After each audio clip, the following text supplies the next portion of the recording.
Hello and welcome to Destination Draft Day. We have a wonderful Monday coming to you. I am joined by Brian and Nick. How are you guys doing? Listen, I'm doing well, but I think J.J. Watt's doing real well. 2-year, $31 million deal to go live in the desert of Arizona.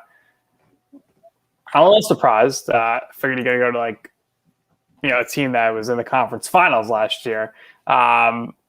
Everyone was stuck in the Packers, or maybe even the Steelers as an outsider to join his brothers. But I don't know. Maybe this is the move that gets the Cardinals over the top here. I think we could all agree they would have been in the playoffs last year if Murray doesn't get hurt in Week 16.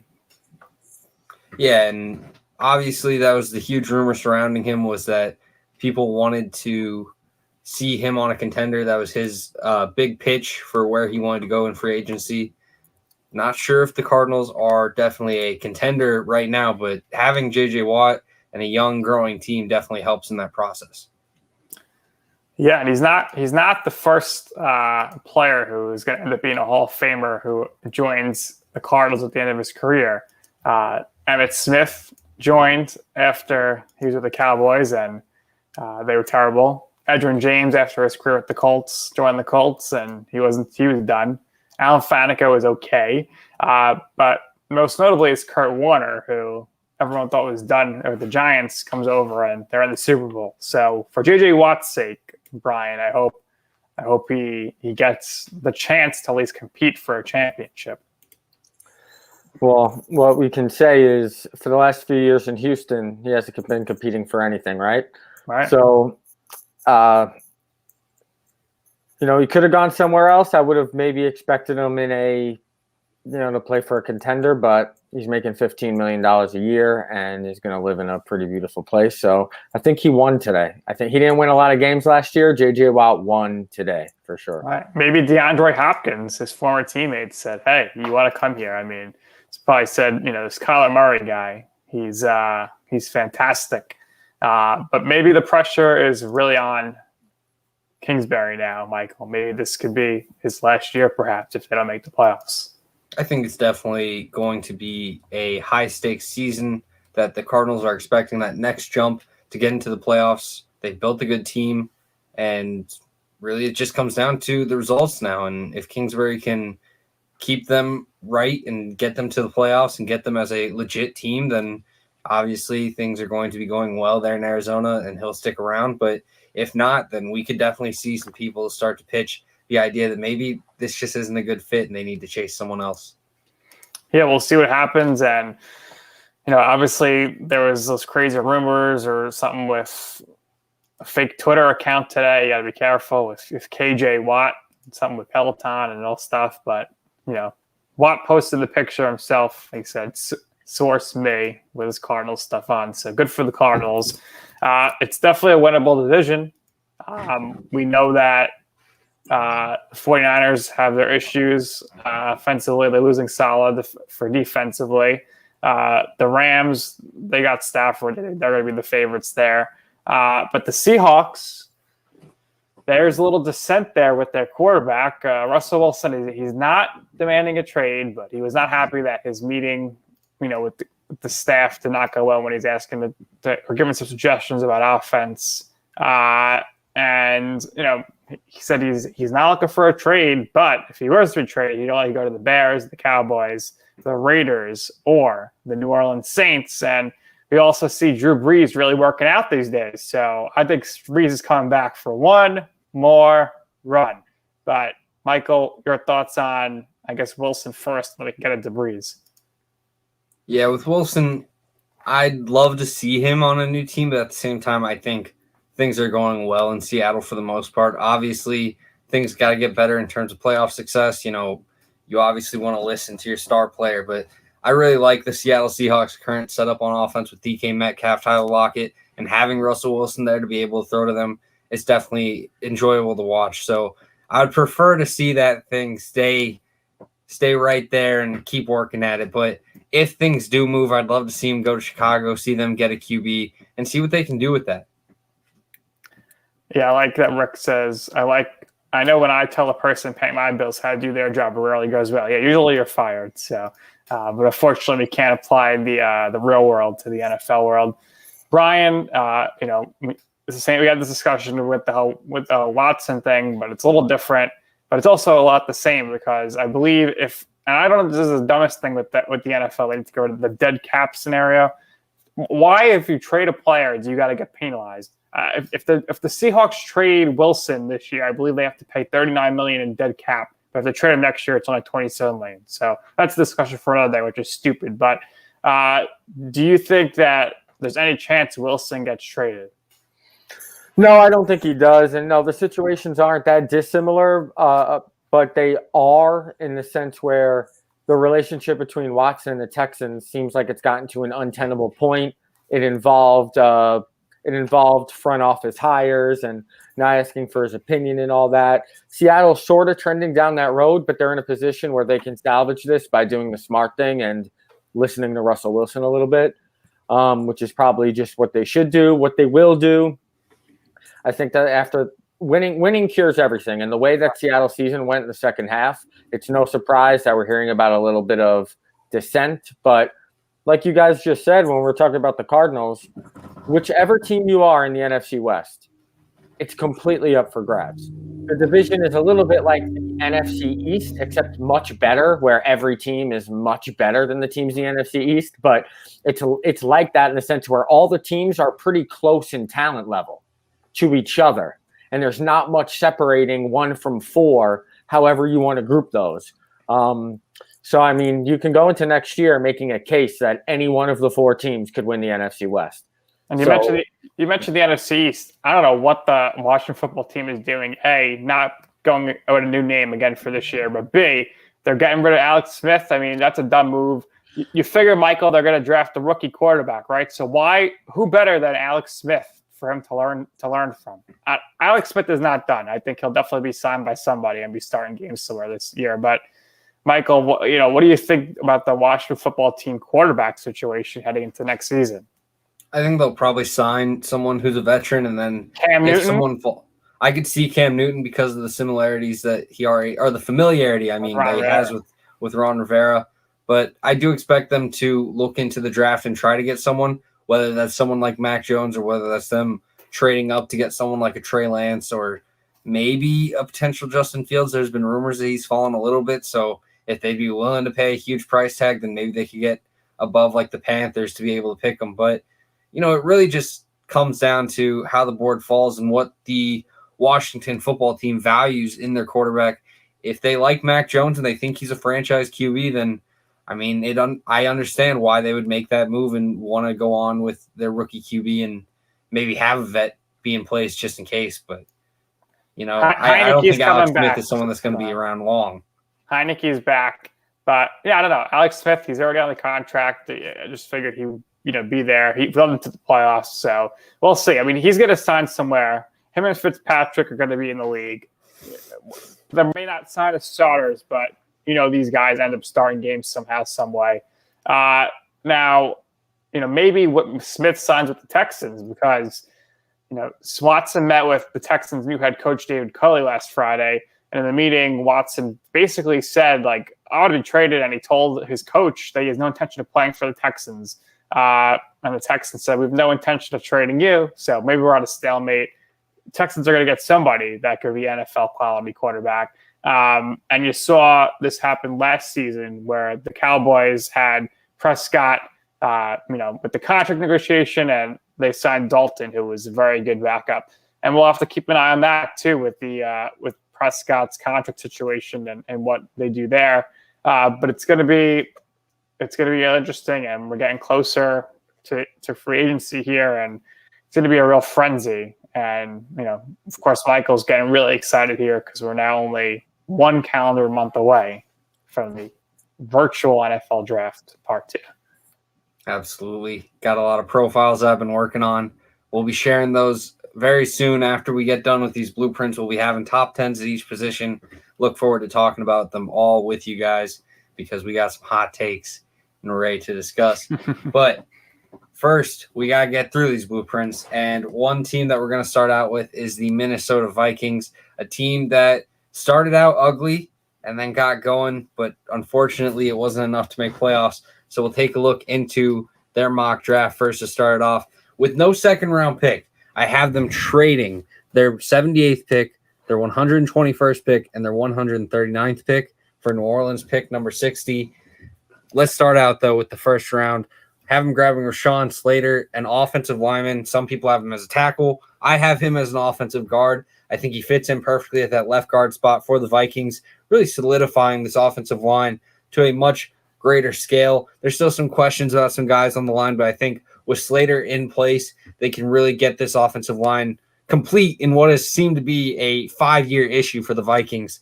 In that second round, I have him going Amon-Ra St. Brown. I think he's a guy that fits into that Vikings mold of receiver where you can play him in the slot, but you can also put him on the outside. He's very versatile. He doesn't need to be pigeonholed into one role, and that allows them to really move around this offense. Same with Jefferson and Thielen. They moved around from outside receiver to slot all season. So adding a guy like Amon-Ra St. Brown, I think fits right into that room and allows this offense to take another step forward. In the third round, I'm going Pete Werner. Yes, they drafted some young guys like Troy Dye, but they didn't really perform to the standard that you needed. The run stuffing game was not there. Obviously, there was issues on the defensive line due to injuries, but getting a guy like Pete Werner to at least compete for that linebacker job, I think would be absolutely a phenomenal pick in the third round, allowing for this team to get a third-round starter, really.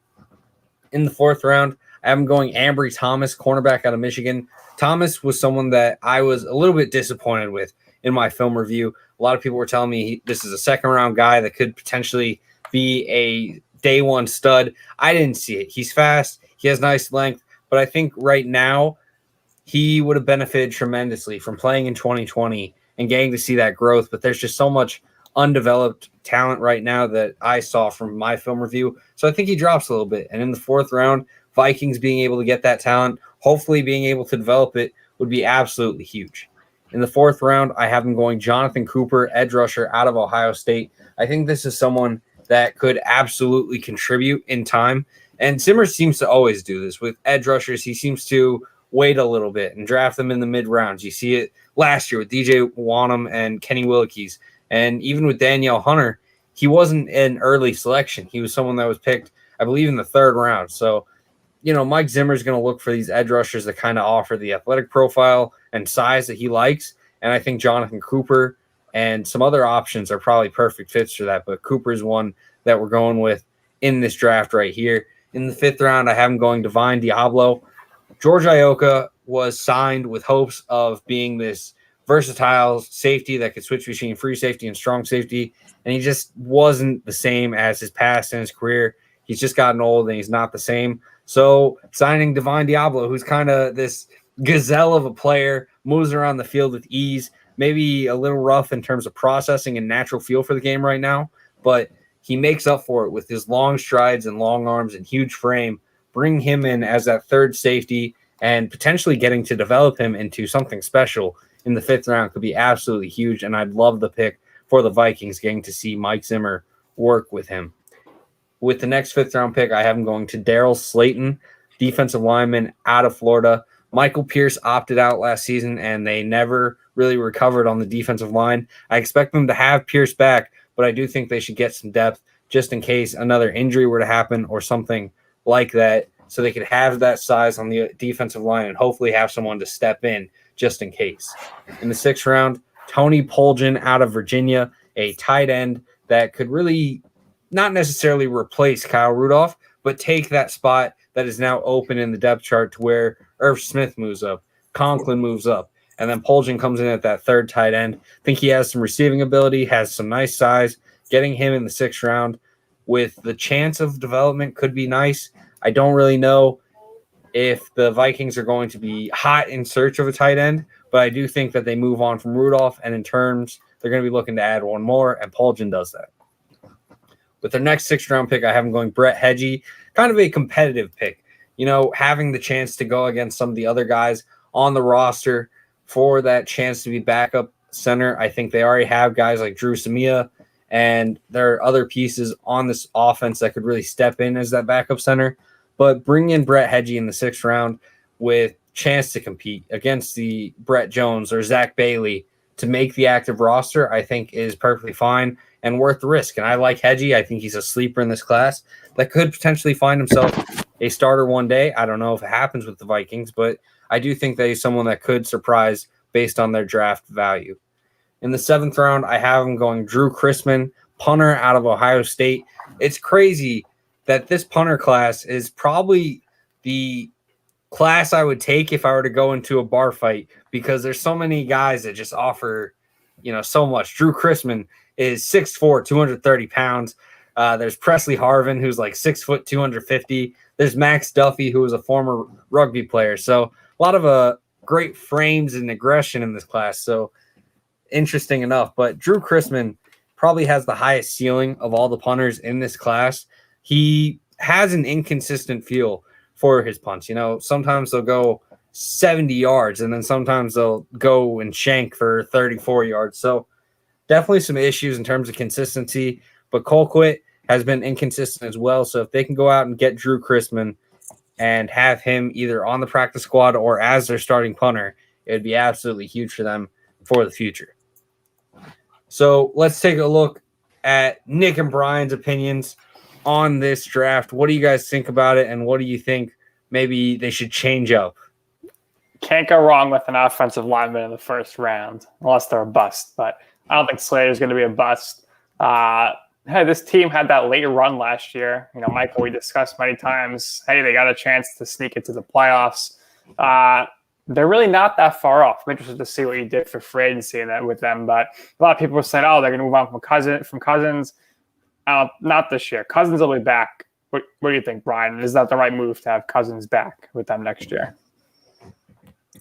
Yeah, I just think it's the spot that they're in right now, is that if they want to compete in any sort of way, they probably have to keep Cousins, although it would save them a ton of money and they're in cap hell, sort of. They can make a couple cuts to save some money, but what they do in the draft is going to be really important. I actually love that Michael has them trading up.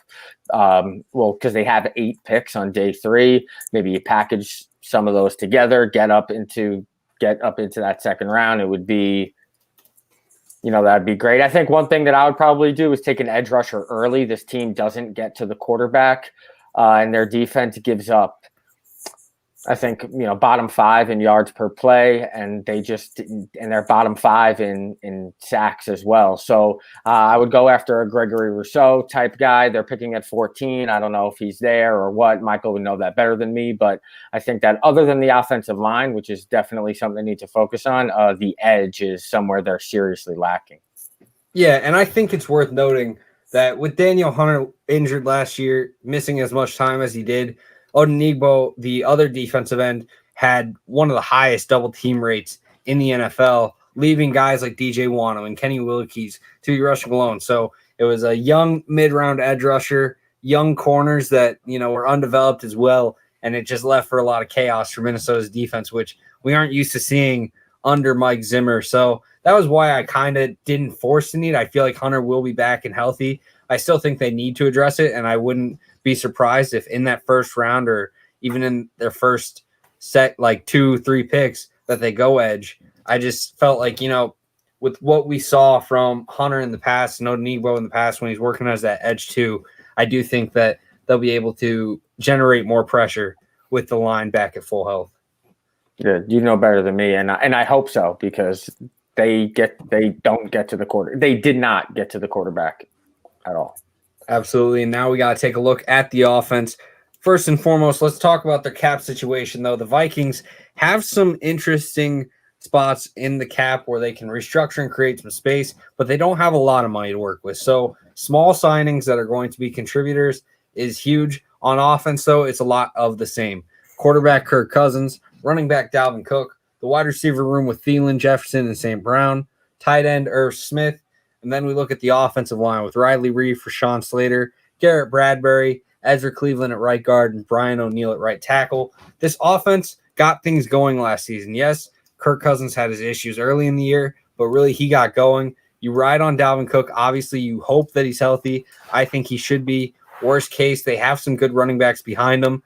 I think that with a improved offensive line and assuming Kirk Cousins is back playing how he did in that second half, or at least to some degree how he was playing in that second half. The Vikings should be very strong on offense. I really like this team. It's one of the more complete rosters in the NFL. And as long as they keep Zimmer and they have the success on offense going, the defense should be able to match it, and they should be back in playoffs.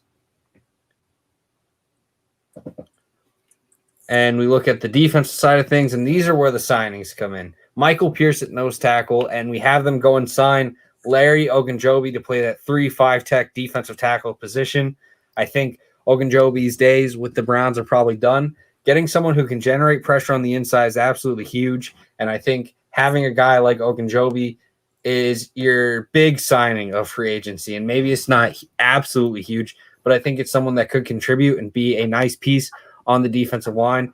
At the other edge spots, Danielle Hunter and Ifeadi Odenigbo, I think both of these guys are very strong contributors. Obviously, you're going to be working in DJ Wanham, Kenny Willekes, and now Jonathan Cooper. But I think with full health on the defensive line, with a presence at 3-tech, and with Michael Pierce back on the team, you can absolutely see this defensive line start to generate pressure again. And I definitely want to see that to happen for me to be comfortable about it. But I do think that with full health, full everyone back that's supposed to be back, that the Vikings will be able to have a stronger defensive line than what we saw. At the linebacker spot, Eric Kendricks, Anthony Barr, and Pete Werner. We talked about it. Pete Werner competing probably with Troy Dye and some of the other people on the roster. I think they let Wilson walk, so that spot is now open. But I think Pete Werner is a very well-rounded and polished linebacker to where he could come in and start right away. At corner, we have him going with Jeff Gladney, Cam Dantzler back, but we have them signing Cam Sutton in the slot. I think that's another decent-sized signing that is kind of underrated because, Mike Hilton is the well-known slot guy in Pittsburgh, but I think Cam Sutton deserves a starting spot after how well he played this year. Bring him into Minnesota and, kind of having Mike Hughes on the outside more so and Ambry Thomas on the outside with Sutton starting at slot is definitely a huge signing for the Vikings and create some consistency in the secondary. And then for free safety, their biggest price tag, they bring back Anthony Harris and Harrison Smith, the star of this defense, at strong safety. Brian, Nick, obviously the Vikings kind of had a tale of two halves for their season. Early on, struggled. Second half, they looked very good, but weren't able to overcome the losses that they suffered early in the season to make playoffs. Do you think they'll be back in playoffs? And what do you think of this offseason grouping? I think they have a shot to make the playoffs. It's going to be tough, though. But, as Brian mentioned, the NFC West is really good, so they're all going to beat down on each other. You would think the NFC East isn't going to be as putrid as it was.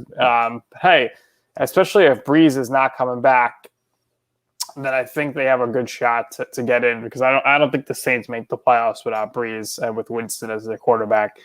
So I don't think they're going to win the division. I think the Packers are still certainly going to hold on to that.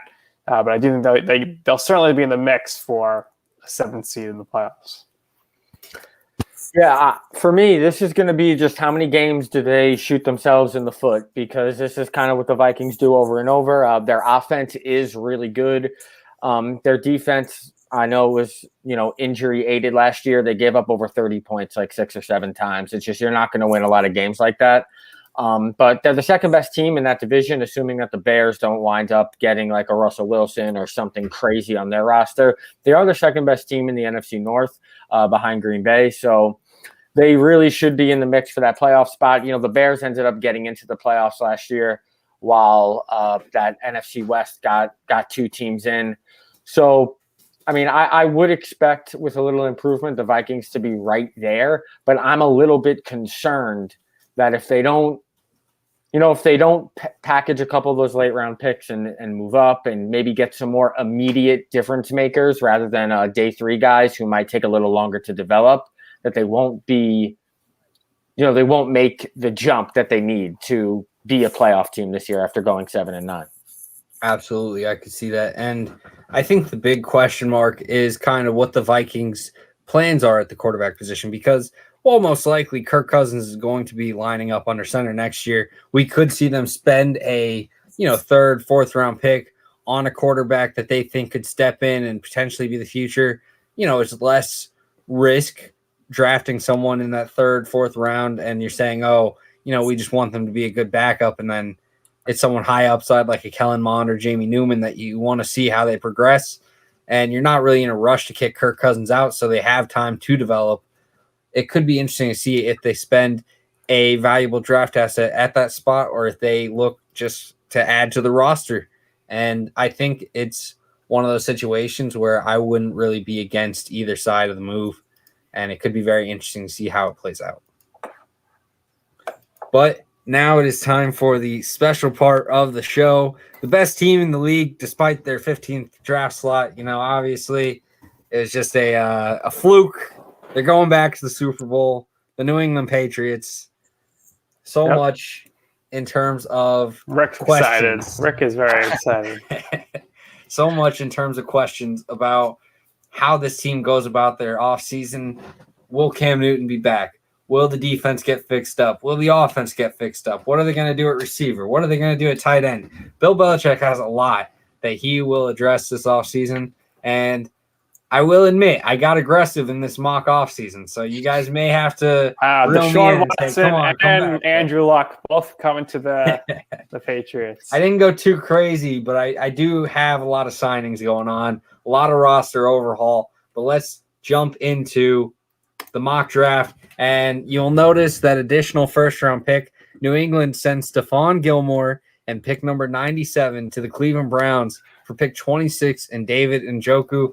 I think this is a move that has been kind of hinted at, that Stephon Gilmore's days in New England are limited. I don't know if the move is definitely going to happen, but it sounds like a typical Bill thing to try to get the most value out of a guy that is on his way out.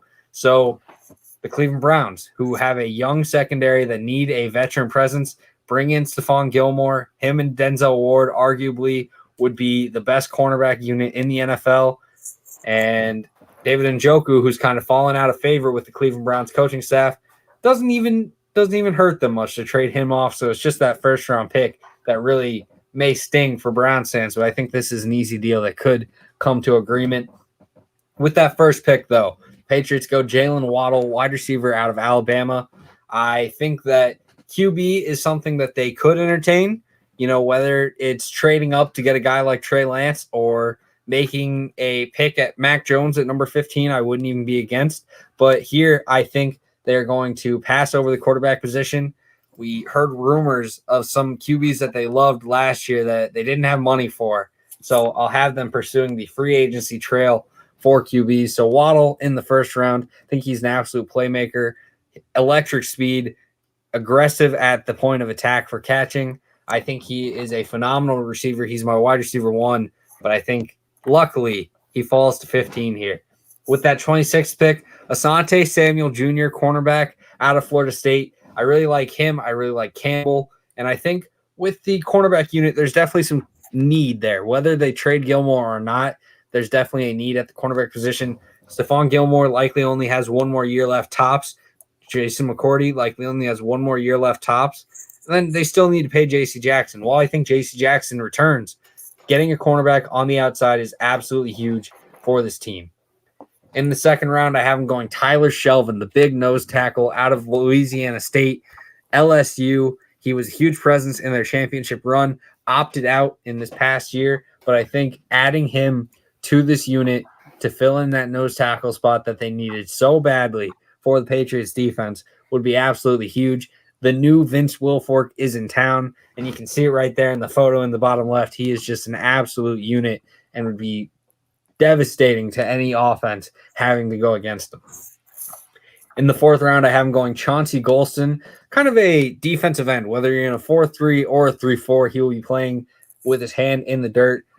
Chauncey Golston reminds me so much of Trey Flowers that I just had to make this pick. Absolutely strong, compact defensive end, 6'5", 285, a presence on the edge, and I think getting that defensive end who can shut down the run, really play strong and play with his hands and get to the passer even a little bit is exactly what Golston does. So in that 4th round, I think he's a great value. With the next 4th round pick, I have him going Kellen Mond, quarterback out of Texas A&M.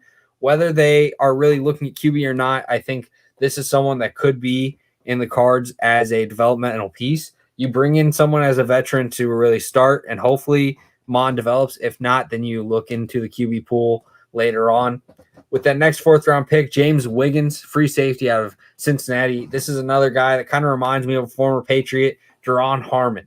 So bringing in Wiggins, who can play that free safety spot, play that strong safety spot, I think it would be an absolutely great pick and really allow for some safety versatility with Devin McCourty's contract, well, really career, coming to an end soon. In the 5th round, I have him going Adrian Ely, an inconsistent but very solid in terms of frame and solid in terms of performance offensive tackle out of Oklahoma. I really love his size. I really love that, he has so much potential. And really, if you work on his flexibility and get him, more loose in terms of dropping down a bit, I think he could be a stud on the offensive tackle spot.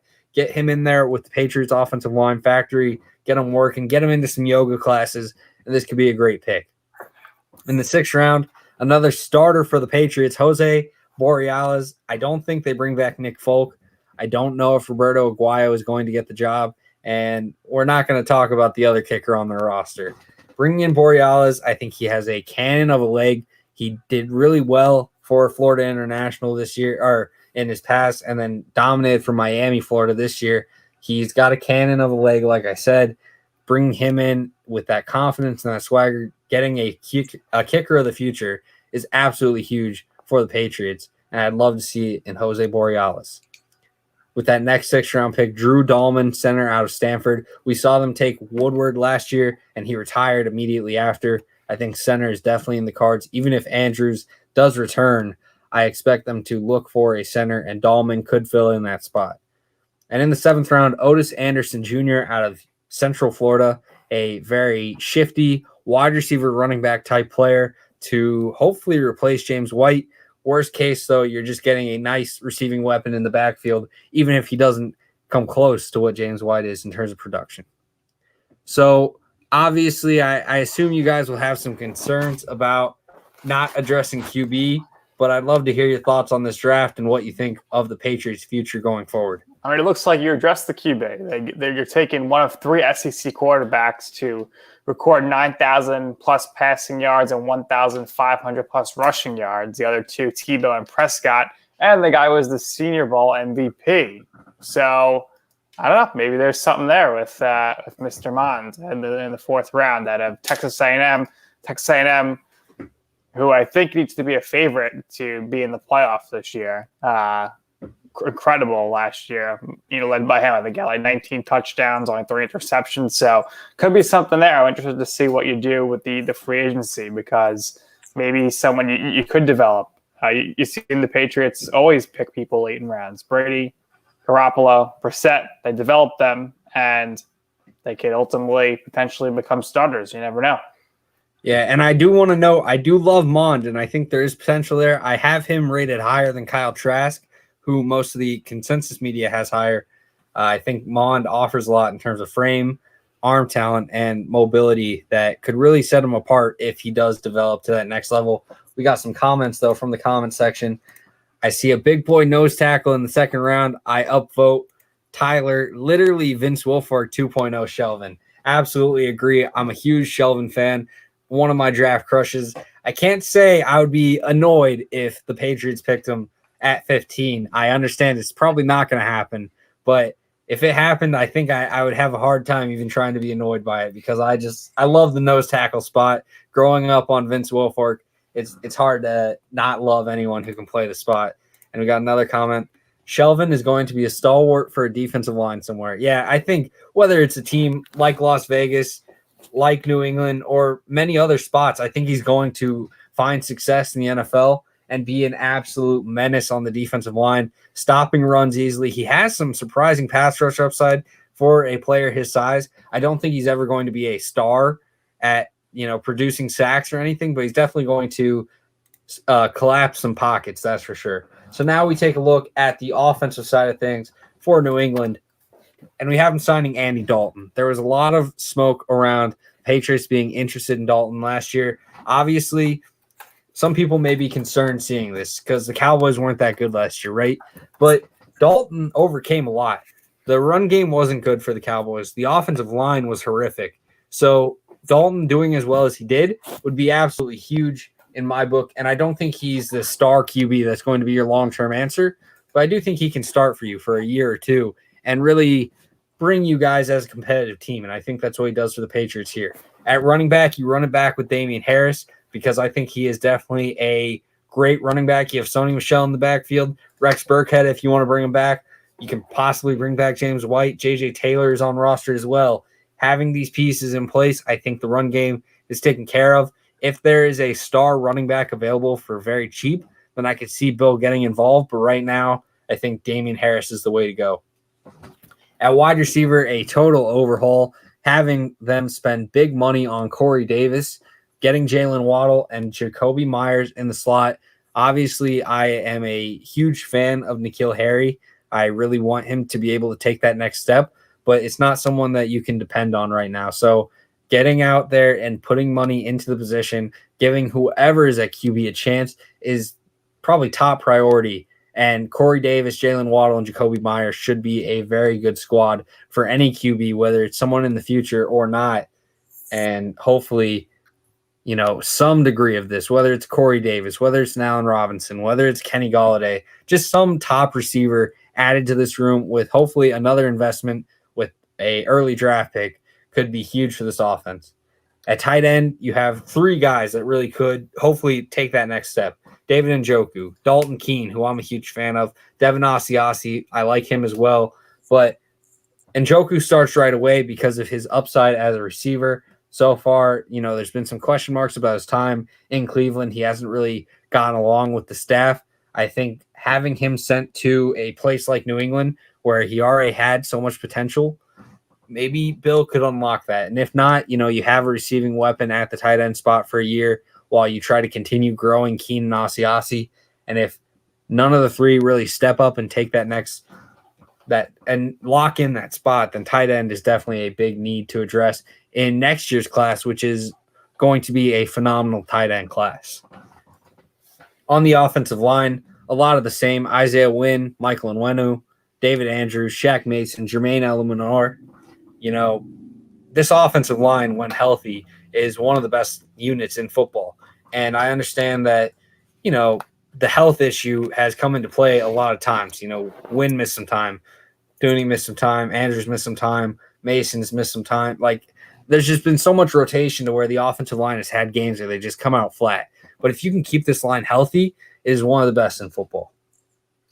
Now we go to the defensive side of things, and Davon Godchaux is someone that I think is a perfect Bill signing. He was playing nose tackle for Miami last year, but I think he's better as a 3-tech or 3-4 defensive end.